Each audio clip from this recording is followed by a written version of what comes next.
കഴിഞ്ഞ ദിവസം വളരെ അതിസാഹസികമായി അവിടെ നിന്ന് കുറെ മനുഷ്യരെ രക്ഷപ്പെടുത്തിയിട്ടുണ്ടായിരുന്നു. ശരിക്കും ആ ദൃശ്യങ്ങൾ കാണുമ്പോൾ വീണ്ടും അത്ഭുതപ്പെട്ടു പോവുകയാണ്.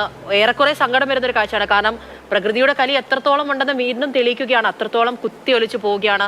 കുറേ മനുഷ്യർ ആ വെള്ളച്ചാട്ടത്തിലൂടെ ഒഴുകിയാണ് വീണ്ടും ചാലിയാറിലേക്ക് എത്തിയത്. അങ്ങനെ കുറെ ഓർമ്മകൾ നമുക്ക് മുന്നിൽ, വേദനിപ്പിക്കുന്ന ഓർമ്മകളും മുന്നിലേക്ക് വരികയാണല്ലേ?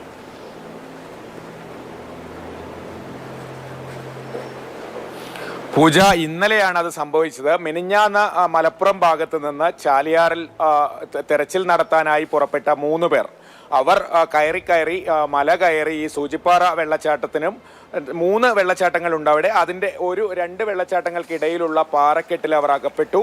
അവർക്ക് തിരിച്ച് പോകാൻ കഴിഞ്ഞില്ല. മഴ പെയ്തു. അങ്ങനെ അവർ കാട്ടിൽ തന്നെ രാത്രി കഴിച്ചുകൂട്ടി.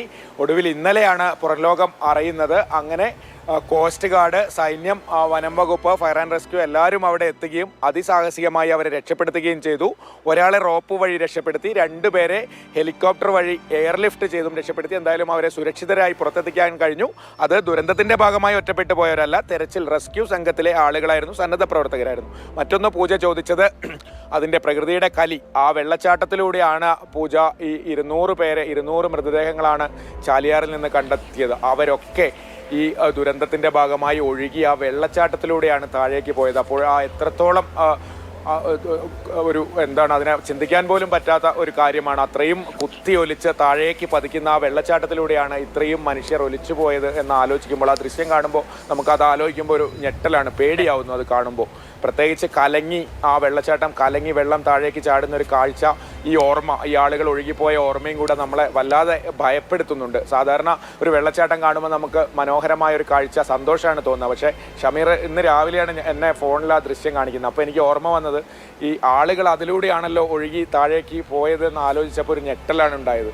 പണ്ട് നമ്മൾ വെള്ളച്ചാട്ടം കാണുന്ന പോലെ അല്ല ഇപ്പോൾ ആ വെള്ളച്ചാട്ടം കാണുമ്പോൾ തോന്നുന്നത്. ഇതിൻ്റെ പ്രത്യേകത പറഞ്ഞാൽ ഈ മുണ്ടക്കൈയിൽ നിന്ന് ഉത്ഭവിക്കുന്ന മുണ്ടക്കൈ തോട് എന്നാണ് പറയുക ശരിക്കും തുടക്കത്തിൽ. അതാണ് ഈ ഒഴുകി വന്ന് മറ്റൊരു ഭാഗത്തു നിന്ന് വരുന്ന ഒരു തോടുമായി ചേർന്ന് ഈ ചൂരൽമലയിൽ പുഴയായി ഒഴുകുന്നത്. ഈ പാലം കടന്ന് ഒഴുകിപ്പോയാൽ അടുത്ത സ്ഥലം അട്ടമലയാണ്. അട്ടമലയിൽ കാര്യമായ നാശനഷ്ടങ്ങൾ ഉണ്ടായില്ല.